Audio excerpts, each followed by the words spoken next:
Bueno, vamos a hacer esquemáticamente cuáles son las cuestiones que nosotros queremos plantear. Vuelvo a insistir, la situación nacional, la política nacional, la conocemos todos, la gravitación que tiene, la falta de rentabilidad y la ahogo que hay en las producciones regionales y en las producciones de todo el agro en su totalidad, son conocidas por todos. Pero hoy tratamos de alguna manera de poner en cartera algo que para nosotros siempre ha sido complicado, que es que los gobernadores, y más de la provincia de Buenos Aires, entiendan lo que es la agenda provincial. Una provincia tan grande y tan compleja y tan distinta del interior al conurbano hace que por ahí aquellos gobernadores de turno no se apliquen a la agenda propia de la provincia de Buenos Aires. Y como nosotros tenemos una agenda en ese sentido y tenemos una problemática muy compleja que va desde los impuestos hasta la obra pública, la idea nuestra hoy es presentar esto para que esta tarde sea debatido con los candidatos a gobernadores. Este tema es un tema prioritario. Cuando yo recorro las rurales, más allá de la problemática de la comercialización, el productor terminamos siempre hablando de un tema común, el tema de los caminos rurales, el tema del agotamiento y de la reconversión necesaria de los caminos rurales. Acá estamos como ejemplo determinando un camino provincial que va de General a Gorch, de Gorch a La Lata, en Belgrano, uno en Arrecifes, otro camino en Arrecifes, un camino en San Vicente. El Rode dice que están buenos, ¿cómo estarán los tuyos entonces?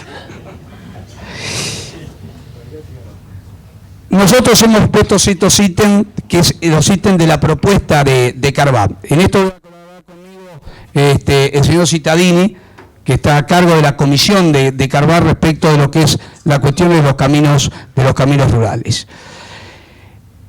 Los caminos rurales en la provincia de Buenos Aires están en su gran mayoría desatendidos y hay que hacer un proceso de reconversión total de los mismos.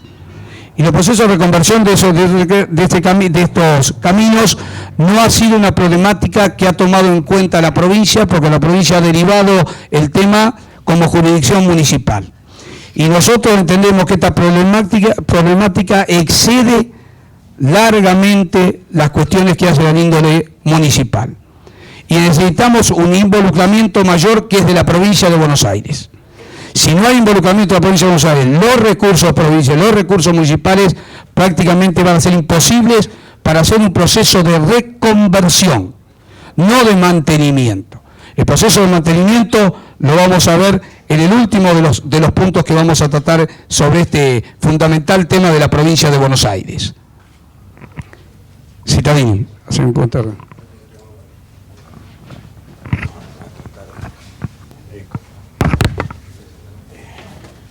Bueno, buenos días.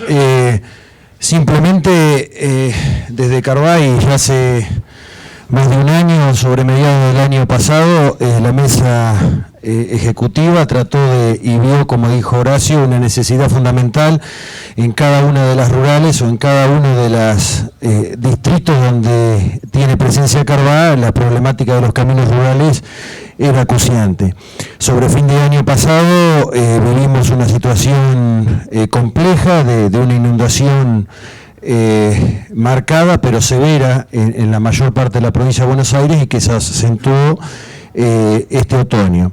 Y bueno, y llegamos a una conclusión de que los caminos rurales y especialmente la faz troncal de cada uno de los caminos, ya sean provinciales, municipales, están con una desatención y una inversión, por no decir nula, muy escasa.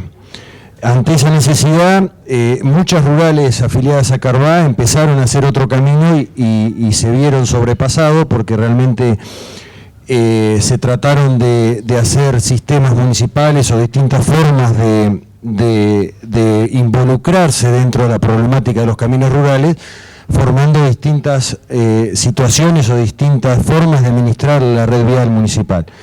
pero me parece que desde la entidad la primera prioridad que precisamos es un gobierno provincial que se ponga al frente de la reestructuración, llámense en alcantarillado, en relevamiento, en tener un diagnóstico real de la provincia de Buenos Aires en lo que es todo infraestructura de los caminos rurales. Para eso vamos a precisar el apoyo de hidráulica y vialidad para que se ponga al frente de esto y junto con todos sus técnicos podamos tener un diagnóstico real y sus costos.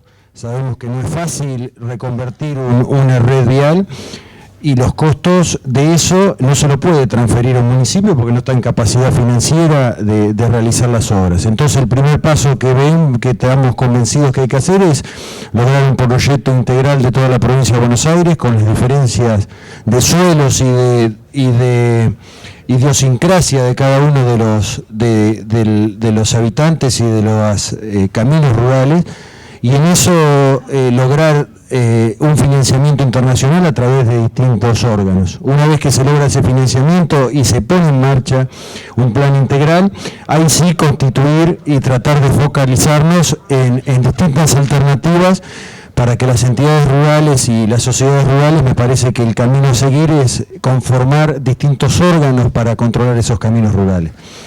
Las experiencias que tenemos y los relevamientos que hemos hecho en la provincia nos dan que muchas rurales ya se dieron en forma de cooperativa, consorcios, han llegado, hay experiencias de tercerizar los recursos para poder llegar a realizar los trabajos. Las experiencias de menor a mayor tenemos muchas que son positivas, algunas más que otras, pero en general estamos convencidos que la participación de las entidades rurales, la participación del productor dentro de cada una de esas entidades le da un aporte y específicamente le da un aporte en qué, en hacer que los recursos del productor a nivel municipal que pagan la tasa de red vial sean usados lo más eficientemente posible.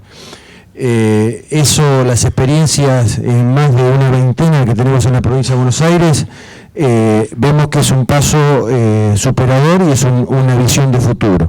Pero en que sea, si no llegamos a lograr eso, por lo menos el compromiso de cada uno de los productores, de cada una de nuestras afiliadas, en lograr comisiones viales, en que sea para el seguimiento y la afectación de los recursos, que es otro de los problemas que vemos muy grave en los municipios, de que los fondos de la red vial que paga el productor y que los fondos de la ley 13.010, que es del impuesto inmobiliario, muchas veces, como sintetizando, van a una frase de rentas generales y no van al camino, ¿no es cierto?, y no van al futuro y al desarrollo que vemos nosotros como entidad que tiene como fundamental el camino rural. O sea que eso más o menos es lo que venimos propiciando, es lo que venimos trabajando, y me parece que es la hora de ponernos en marcha y de una vez por todas empezar a diagramar, ¿no es cierto?, un futuro para 3, 4, 5, 8 años para adelante. ¿Te puedo hacer una pregunta? Sí, cómo no. Eso es bárbaro. Pero acá tenemos 40 años de atraso. De Capitán Sarmiento a Carmen de Areco. Después lo comentamos por el final, si les parece. Correcto. Si no vamos a ser muy largo. Estamos en consideraciones al final de las preguntas, por favor. Esto que describió Cittadini es una propuesta muy concreta. No solo estamos en la queja. Financiamiento, relevamiento de los caminos, constitución de comisiones locales, ejecución de obras y mantenimiento, donde acá se involucran los productores. En los mantenimientos. Está comprobado que el mantenimiento hecho por los municipios ha fracasado y hay desvío de fondos. Pero todo esto, ¿a qué apuntamos? Esta frase es una frase que hemos creado en Carvab. Transitabilidad, electricidad, conectividad. Por una razón muy simple, pero muy simple. La razón es que hay personas que han optado, como muchos de nosotros y muchos de quienes colaboran con nosotros, de vivir en el campo. Ahora, para vivir en el campo se necesitan estas tres cuestiones. Un camino que se pueda usar, electricidad. Más del 50% de las áreas rurales de la provincia de Buenos Aires en el siglo XXI no tiene electricidad. Tema gravísimo. Y además de eso, no tenemos conectividad. Cuando uno plantea estas cosas, dice, antes no había nada, antes era antes. Hoy es hoy. El mundo cambió, todo cambió.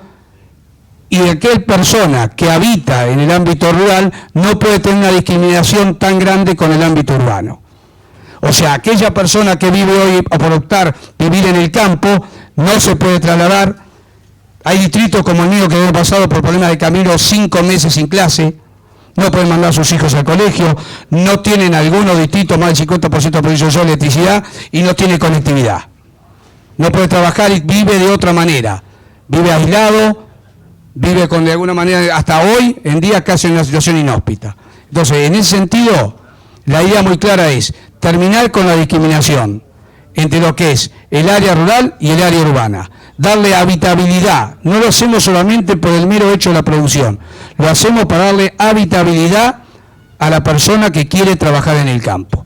Y más en la provincia de Buenos Aires, una provincia con 30 millones de hectáreas dedicadas exclusivamente al sector agropecuario. Entonces, esto es una preocupación muy fuerte, que esto es uno de los temas a plantear esta tarde a los candidatos a gobernador. Otro de los temas fundamentales, el tema hídrico de la provincia de Buenos Aires. El tema hídrico de la provincia de Buenos Aires ha sido un tema que no ha sido ni concluido, ni tratado, ni tomado en los presupuestos. El presupuesto de la provincia de Buenos Aires, de 8,2% que tenía valor de infraestructura, hace 3 años el gobernador Scioli viene bajando del 4 a 4,5% en su ejecución, porque se le ha dado a los gastos corrientes mayor prioridad. Más allá de que esos gastos corrientes sean necesarios o no, acá hay fondos específicos que fueron afectados y que fueron pagados, que son alrededor de 15.000 millones de pesos, que han sido distribuidos en el país, que han sido distribuidos en la provincia de Buenos Aires y no se han afectado. Esto es el plan. Estos datos son datos oficiales. Tal vez alguna duda generen, y a nosotros también nos genera alguna duda. Pero basados en los datos oficiales, el plan maestro del Río Salado arrancó en el 2002, tenía que terminarse en el 2012. Estamos en el 2016 prácticamente. Tenemos la primera y segunda etapa terminada. La etapa tercera al 90%, 4 y 5 sin realizar. ¿Qué pasa cuando se realiza una obra hídrica? Las obras hídricas son funcionales en la medida que se terminan. Cuando no se terminan, no tiene funcionalidad. Al contrario, hasta complican otras cuestiones dentro de la misma provincia. Ahora, este financiamiento estaba totalmente garantizado. En 10 años debería haber estado terminado y estamos así. Entonces les vamos a decir a los candidatos de honor que este es un tema fundamental. Más esto. El año pasado, en oportunidad de las inundaciones que hubo, que lamentablemente se repitió en este año, que posiblemente tengamos un panorama, ojalá no sea así, posiblemente dentro de unos meses, también dentro de un mes tengamos un panorama similar. Yo fui y concurrí a toda la zona que afectó básicamente, como este año, de Pila, la zona del General Belgrano, la zona de Dolores, de Maipú, de Chascomús. Me reuní con los rurales y me dieron una nota completa de las obras a realizar. Complementaria, estamos hablando de canales, obras menores en el término económico, limpieza, ensanchamiento, cambio de esclusas. Este año, en agosto, volví a ir. El tenor de la nota era exactamente igual. Lo único que tuvimos que hacer es abrir la computadora y decir imprimir. Todo lo que habíamos pedido el año pasado no se hizo absolutamente nada. Y este año llegamos a este momento con la misma situación, lamentablemente. O sea, el plan hídrico, las obras hídricas y la atención de un gobernador en esta problemática es fundamental para el sector agropecuario. Fundamental todo lo que hace a la cuestión del salado y las obras complementarias. Hemos agudizado la situación tal que la ciudad de Bragado ha quedado casi prisionera entre la tercera y cuarta etapa sin realizar y las aguas que vienen, aguas arriba más el canal mercante. Este año casi no daban abasto los camiones para levantar 2 y 3 metros los terraplenes de Bragado, porque si no se inundaba directamente la ciudad. O sea, hay un agravamiento de la problemática en la ciudad y no hay un entendimiento y no hay un trabajo en ese efecto. Y creemos fundamental el tema obras hídricas en la provincia de Buenos Aires. Atención, planificación y realización. El dato objetivo, Horacio, por ahí para que tomen una dimensión y darle un cierre a esto, es el origen total del monto de ejecución era de 1.800 millones de pesos, en el año 2002, ¿no es cierto? Las 4 etapas, se realizaron la primera y la segunda, la tercera etapa, el presupuesto se licitó por 1.500 millones, no se terminó de realizar, nos queda la cuarta y la quinta, pero el objetivo del financiamiento de esto era, se creó un fondo hídrico, ¿no es cierto?, que está atado de la mano de los combustibles y del gas, y desde enero del 2002 a julio del 2015 ese fondo recaudó 16.000 millones de pesos. ¿No es cierto?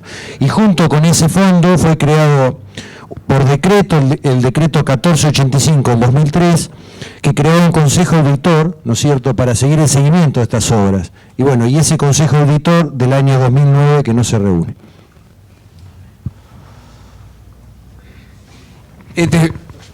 Otro de los temas de la provincia de Buenos Aires, otro de los temas a plantear, el tema impositivo.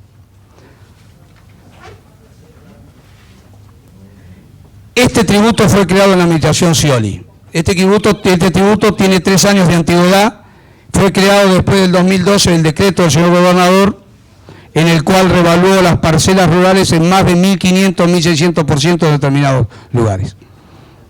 Y después, tras cartón, en el 2013 genera este tributo.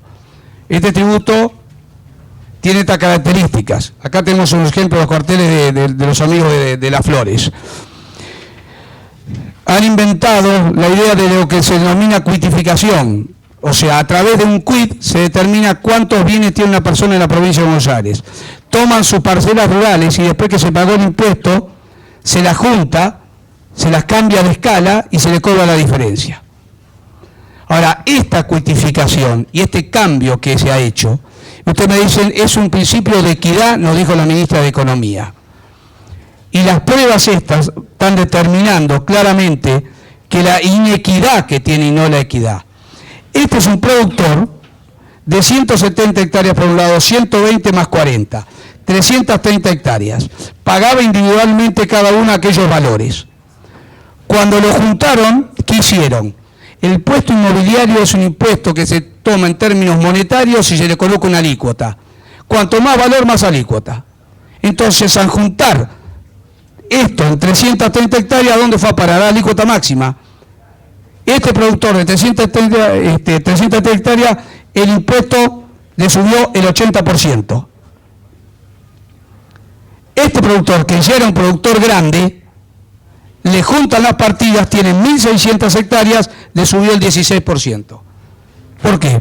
Porque estas escalas, ya estaban en la escala máxima. Es un tema matemático.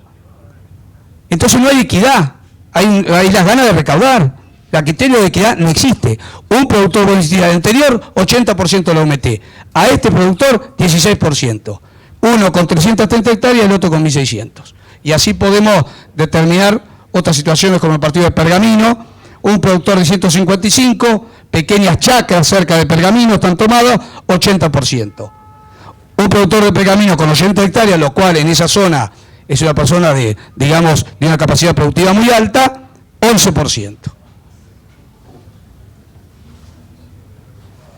Todo esto se lo dijimos al gobernador, todos estos elementos se lo dimos al gobernador. Las palabras del gobernador fueron, si me prueban inequidad, quito el impuesto.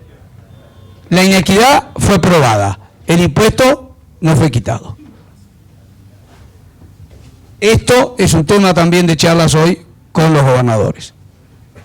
Nuestro querido amigo de hace años, el impuesto a los ingresos brutos. Y el gran tema cuando hablamos con mis colegas, retenciones y percepciones. Se ha generado un sistema muy práctico, realmente desde el punto de vista tributario, sencillo y recaudatorio. ¿Qué hace hoy la provincia de Buenos Aires? ¿Qué hace un productor? Comercializa carne, leche, comercializa cereal, ¿a dónde va? Lo que los contadores llamamos retención en base. Vende en el silo, vende en la cooperativa, vende en el consignatario de Hacienda, donde quiera. Estas personas son agentes de retención. ¿Dónde me sacaron el 1%? Salgo de ahí, voy a mi banco, meto el cheque en la cuenta corriente. Miro el extracto, enseguida, automático, retención ARBA, el 1%. Y para producir eso, ¿qué hice? tuve que comprar insumos. Cuando voy a comprar insumos, hoy empiezan ya a advertirnos, dicen, mirá que soy agente de percepción. ¿Por qué? Porque facturo más de 5 millones de pesos. La ARBA dice, a fulano que compra le percibís 2,2% más.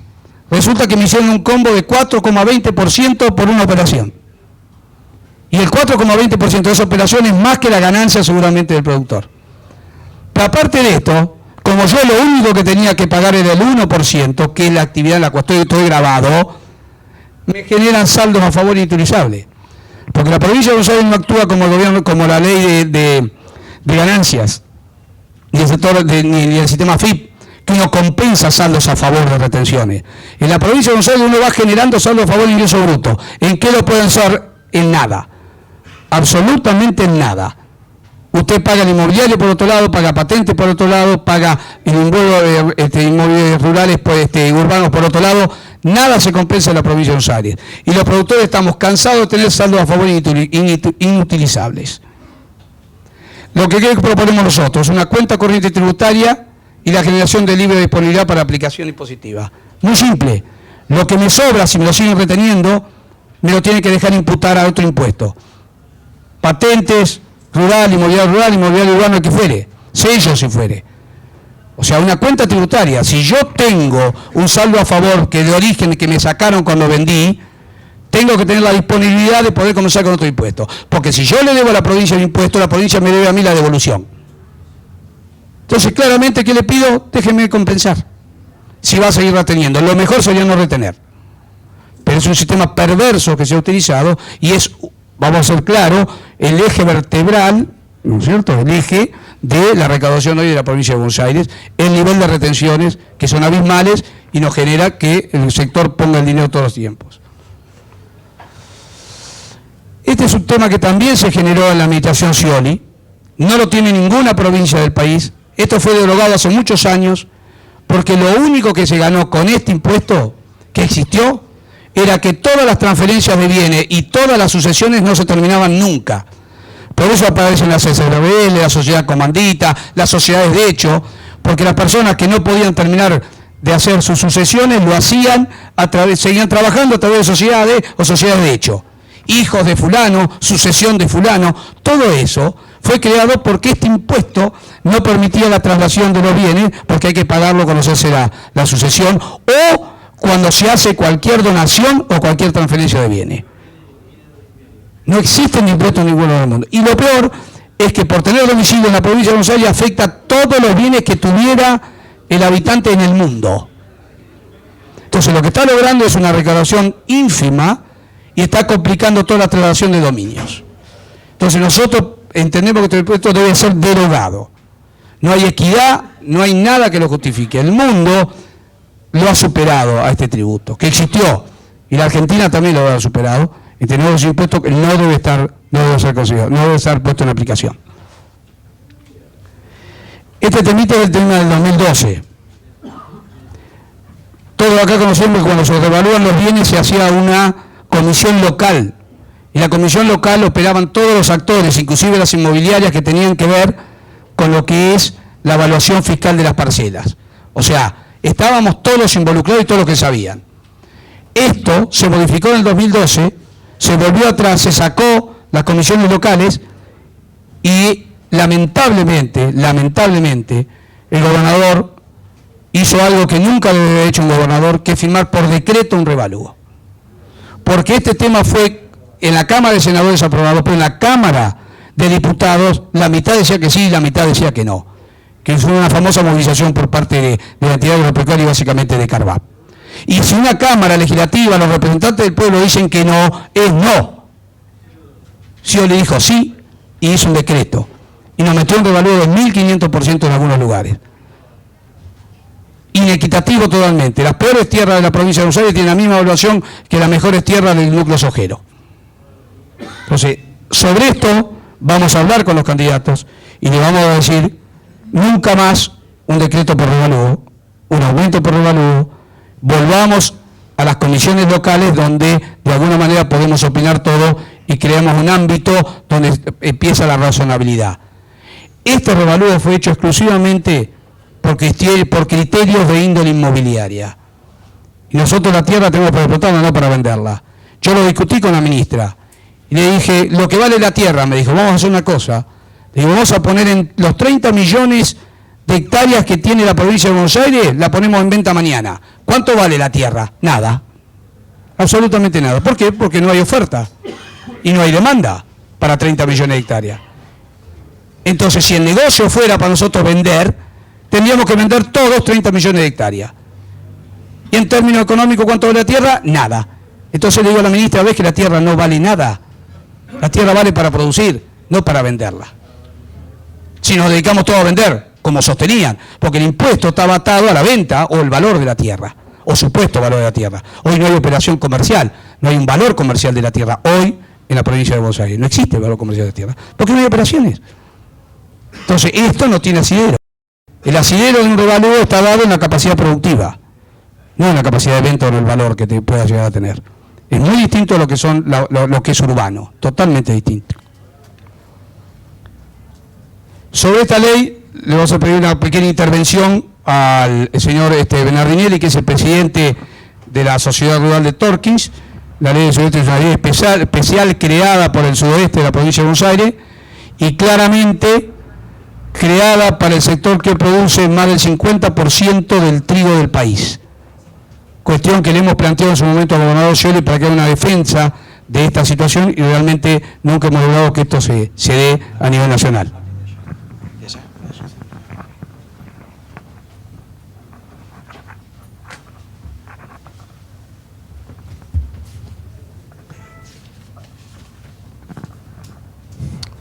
Buenos días a todos. Con respecto al plan de desarrollo del sudeste bonaerense,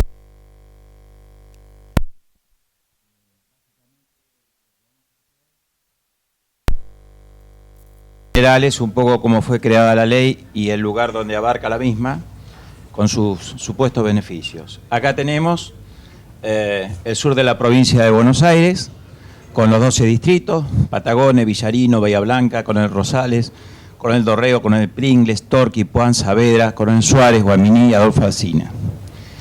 En esta superficie de 6,5 millones de hectáreas, con una particularidad muy singular, 70% con respecto a afectación ganadera, el resto agrícola.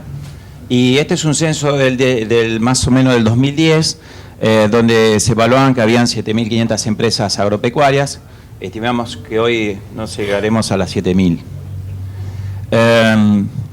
Un poco la historia es que esta región, después de 16 años, antes de 2007, después de muchas emergencias y desastres agropecuarios, hechos las declaraciones correspondientes, se decidió tener una... Ahí es muy fuerte, ¿me escuchan bien ahí? Sí. Con respecto a este tema, después de tantas emergencias, se decidió de buscar una solución al respecto, de buscar una diferenciación para toda esta región. Básicamente, podemos decir que después de toda esta situación, a partir del 2005 se empezó a trabajar sobre la idea sobre una ley y en el 2007 se crea la ley del sudeste, la 13.647. La conformación, diríamos, para llevar la gestión de toda esa ley, acá vemos la parte gubernamental y la parte de las entidades, los cuales ven que es bastante nutrido la participación en lo escrito.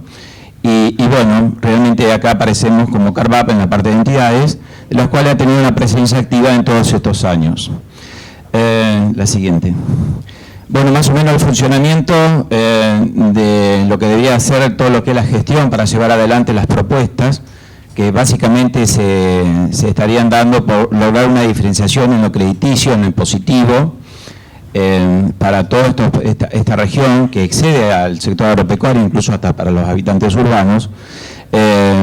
Tendríamos al Ministerio de Asuntos Agrarios como una autoridad de aplicación, y bueno, y ahí verán ustedes un consejo regional un poco multifacético, porque es el que recibe y eleva todo lo que es las gestiones, una unidad regional operativa que lleva a las comisiones municipales de las cuales en los lugares, en cada distrito de los lugares que están en el sudoeste, en esas comisiones tienen que surgir las iniciativas que consideren necesario para que haya un beneficio en la región.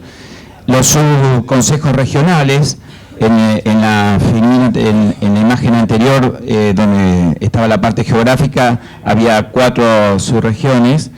Tenemos la subhúmeda, bajamos a la parte semiárida, que es la marrón, la parte Villarino, que es la zona de riego, como subregión Corfo, y la última, que es la región más árida, la patagónica. En todos estos tendría que estar los consejos regionales. Bueno, después de ver esto, pasamos a algunos ejemplos que deben revertirse en la gestión. En esto quiero ser bastante rápido, porque llevaría bastante tiempo enumerar el derrotero que hemos tenido en estos últimos 8 años. Pero básicamente empezaríamos por los presupuestos. Los presupuestos, a lo largo del tiempo, hemos recibido, entre comillas, alrededor de 150 millones de pesos, de los cuales apenas el 5% de ese presupuesto ha pasado por el Consejo Regional y avalado como política de desarrollo. El resto fue usado para hacer política. Obviamente están los datos, tenemos una carpeta, el que quiera acceder a ella, tenemos todos los presupuestos desde el 2009 hasta la fecha, cómo se fueron dando todas esas situaciones. Es más, en el 2013 se tomó la decisión de que los presupuestos que nos otorgue el Ministerio de Asuntos Agrarios sean exclusivamente para la unidad regional operativa, con carácter solamente para hacer estudios, y que no incluye otras cuestiones, porque eran bajados al último. Ejemplos, hemos pedido 20 millones de pesos y nos asignaban 40, otra denominación, como el programa del sudoeste. Después nos enterábamos que hacían campaña política, bajaban fondos por todos lados, y era plata que habían aprobado para un presupuesto que no era el nuestro. Entonces, de ahí en más empezamos a pedir específicamente para nosotros montos menores, pero usables. Asimismo, y todos nos caminaron. Con respecto a la participación, volvemos a todos los que integramos más atrás. Con respecto a la participación, nosotros vemos una gran falencia con respecto a la parte política. Ustedes verán acá que tendría que estar participando el Ministerio de Economía, el de Producción, el de Infraestructura, Vivienda y Servicio, y todo lo que son la Cámara de Diputados y Senadores a través de sus comisiones de Agricultura. Y realmente hemos tenido una casi nula presencia en este sentido, y eso nos dificulta mucho porque nos ha llevado a entorpecer la gestión desde el punto de vista que, ejemplos, ha habido varias propuestas, algunas con cierto éxito, de hacer alguna, diríamos, diferenciación en la región bajo otra ley, y realmente nosotros no queremos entrar en discusión si qué es mejor o peor. Simplemente consideramos que todo se puede mejorar, esta ley incluso se puede mejorar, pero yo creo que tiene que hacerse dentro de la participación del Consejo. Yo creo que muchas de las cosas que nos pasaron es no solamente porque en este caso fue todo un mismo gobierno que tuvo en todos estos años y lo hacemos responsable también de todo el tema del manejo de los fondos y demás, pero tampoco hubo un criterio claro desde los otros arcos políticos de plantear un cambio en esto, y prácticamente se ha trabajado un poco desde afuera en esto. Es una crítica que hacemos. La otra crítica, bueno, la falta de participación es complicada porque realmente nosotros terminamos haciendo gestiones con algunos dirigentes políticos fuera de este ámbito, y lo cual se presta a situaciones un poco complejas. La demora a los beneficios. Con respecto a la demora a los beneficios, yo creo que en una región, después de tantos tiempos, donde cada vez que hay elecciones los políticos hablan de la ley del sudoeste, con todas las promesas que daría esta ley, y realmente la población lo que termina haciendo es descreyendo un poco de toda esta situación, y yo creo que el peor de los males que le podemos dar a una región y a su gente es, una ley puede ser buena o mala, pero lo peor que puede hacer desde lo político con respecto a una ley es que no sea creíble. Entonces nosotros realmente nos cuesta mucho gestionar todo esto, y esperemos hoy que el planteo que le hagamos a los candidatos es saber qué piensan hacer para revertir esta situación. nosotros tenemos claramente los ejemplos que no deberían repetirse. Yo creo que la demora de estos beneficios es el éxodo rural, eso conlleva, incluso nosotros, como se comentó anteriormente, con respecto a los problemas caminos rurales y demás, no tenemos infraestructura, no tenemos un montón de situaciones, y si nosotros queremos generar un desarrollo, queremos generar beneficios para producir más, tenemos que tener los medios. Los medios no están, pero si no tenemos ni siquiera la idea de qué beneficio vamos a tener, cuál es el incentivo que va a tener el productor de esa región para creer en esto. Así que bueno, básicamente en forma resumida le expliqué un poco lo que es la ley del Sudeste y bueno, y después estaremos con las preguntas del caso si alguno tiene algo para hacer. Bueno, gracias, Bernardinelli. Y para ir terminando con la exposición, esta es una ley fundamental de la provincia de Buenos Aires, la ley de emergencia agropecuaria, una ley que nosotros directamente decimos que es obsoleta, una ley que no es aplicable, lamentablemente, y que los beneficios jamás se alcanzan por parte del productor, una ley demorada, una ley lenta en su aplicación, una ley que no es, bien decía Bernardini, no solo no es creíble, sino que no es eficaz. Y las leyes lo que tienen que tener eficacia, y la eficacia la tienen más cuando está alguien en una emergencia, sea sequía o bajo el agua. Y la ley en este caso no es eficaz. Nosotros entendemos que esta ley debe ser modificada, ser una ley ágil, de devolución rápida, de aplicación rápida y de contenido más amplio. Y por otro lado, un entendimiento claro que no se puede decir que la emergencia termina en tal fecha. En tal fecha puede terminarse determinadas cuestiones, pero decir que una emergencia por seca o una emergencia por inundación se corta ese día y se terminó, realmente, digamos, es no conocer la realidad. La idea nuestra en ese sentido es modificar esta ley, tener un criterio mucho más amplio, exigir beneficios rápidos e inmediatos, generar un fondo específico para todo lo que es la asistencia financiera. Es una realidad que el Banco Provincia es el agente financiero, pero no cuenta con los fondos propios para asistir al productor. Entonces es necesario tener un fondo especial para asistir, porque si no terminamos en lo mismo, entramos en el Banco Provincia, el Banco Provincia nos toma en emergencia, la emergencia hace que el productor se lo descalifique, es uno de los grandes problemas. El productor ya no opta por ir al Banco Provincia, que no es el problema en realidad del Banco Provincia. Cuando el productor requiere la emergencia, entra en lo que se llama reprogramación obligatoria de pagos. Esto se informa al Banco Central, el Banco Central lo informa al sistema financiero y automáticamente ese productor queda en el sistema financiero descalificado como sujeto de crédito. Quiere decir que la situación que está, lo único que consiguió es una prórroga de un vencimiento o una atenuación en la tasa de interés, pero automáticamente desaparece el sistema financiero. Porque el sistema financiero no le puede prestar más asistencia porque el Banco Central dice que está en mora técnica. O sea, esas situaciones son las que queremos corregir. Tiene que haber un fondo específico de asistencia que actúe en forma automática para asistir al productor. Y no haber tantas vueltas a través de la declaración de emergencia o no.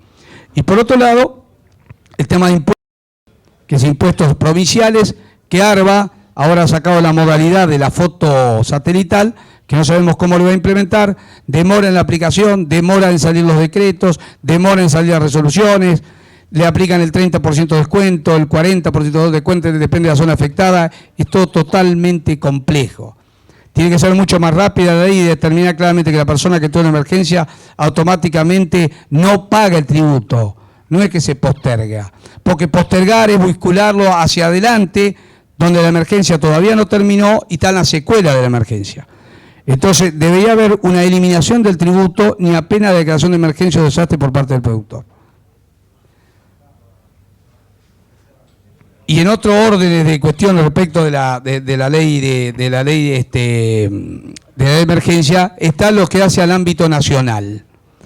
Claramente el ámbito nacional es la primera vez en la última emergencia, y debe ser por un tema electoral, que logramos que la emergencia de la provincia de Buenos Aires sea reconocida a nivel nacional. Cada vez que nos sentábamos en la Comisión de Emergencia Nacional, la provincia de Buenos Aires, claramente discriminada, nunca salía a las emergencias nacionales. Esta vez salieron y aparentemente hay algunas cuestiones que traen aparejada, como es lo que ha anunciado el ministro Kicillof, que serían 40 millones de dólares para aplicar a los caminos rurales en un plazo de 90 días a través de 2 endeudamientos. Cuestión que tenemos la obligación de hacer un seguimiento en la medida que podamos, a ver si la aplicación de esos fondos realmente es para los caminos rurales o nos encontramos algún tema de distracción de los mismos y la no aplicación a donde deban ir. Así que ese es un tema pendiente. Y además el tema de la FIB, que aparece con postergación y eliminación de lo que es claramente lo que se llama venta forzosa, ¿no es cierto? Y no que tenga la característica agravada la venta forzosa, que es aquella venta que tiene que hacer el productor cuando se encuentra con el campo inundado o con una sequía que no permite la mantención de sus animales o el cereal. Esta es la agenda que hoy se va a plantear esta tarde a los gobernadores. Nosotros hemos hecho una carpeta con cada uno de estos puntos y se los vamos a entregar a cada uno de los candidatos, que a partir de las 2:30 de la tarde y vamos a arrancar con la exposición del senador Linares del Frente de Progresista. Después, una hora más tarde va a estar María Eugenia Vidal del Frente Cambiemos y una hora más tarde Felipe Solá del Frente Renovador. Así que los convocamos vamos a hacer un pequeño break de 1:30 a 2 y los convocamos hoy a las 2:30 de la tarde a las distintas alocuciones de los demás candidatos al gobernador. Dicho esto, si hay alguna consulta, estamos a disposición.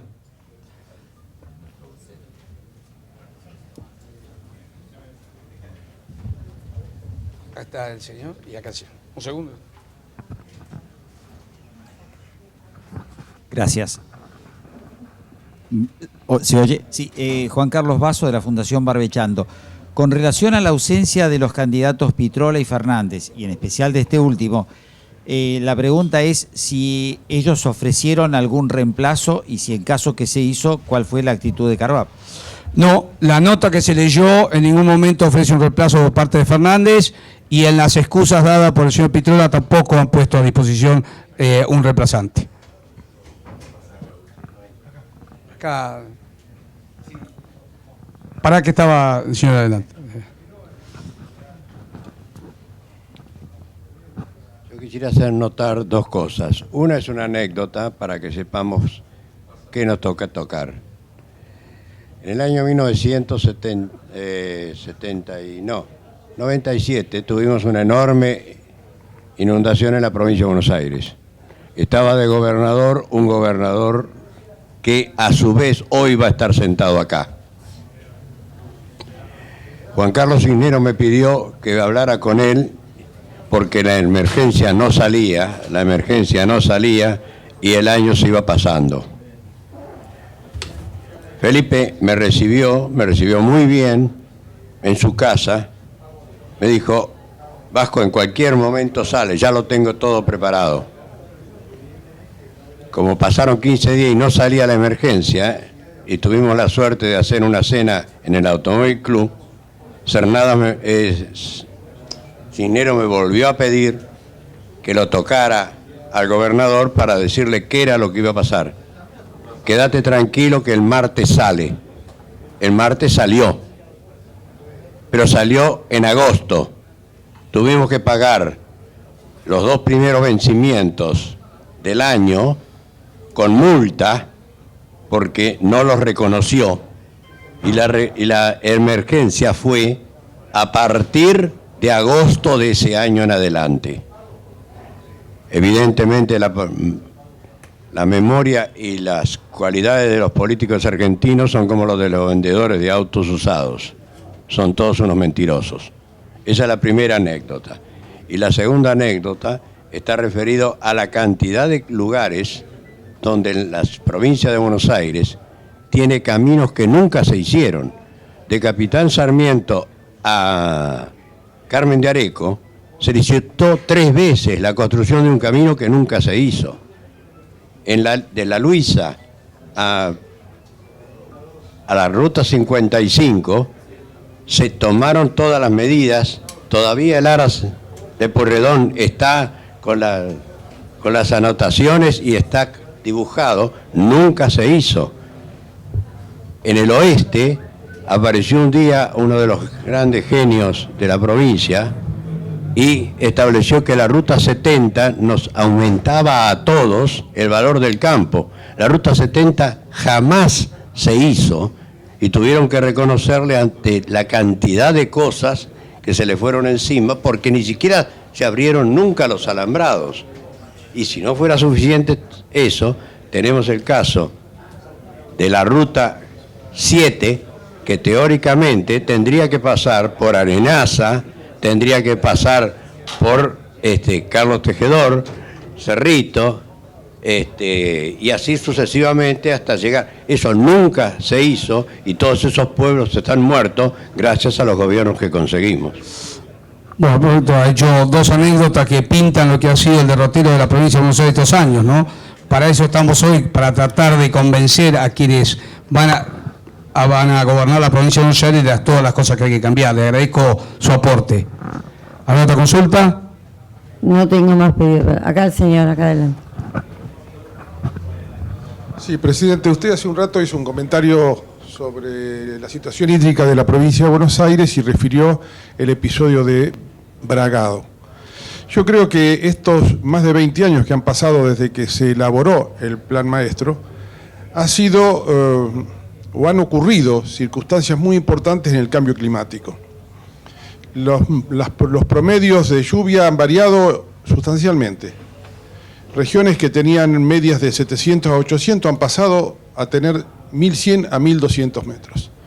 Partiendo de esta reflexión, mi pregunta es, ¿no sería conveniente que le planteemos a las autoridades provinciales la necesidad de revisar o de actualizar el Plan Maestro para ver si efectivamente el diseño que se hizo en los años 90 responde a las necesidades de esta altura del siglo XXI y para los años que vienen? Porque estamos al borde de un cambio climático, en el medio de un cambio climático muy profundo, que evidentemente ha traído un cambio en las condiciones que dieron lugar a la elaboración de aquel plan.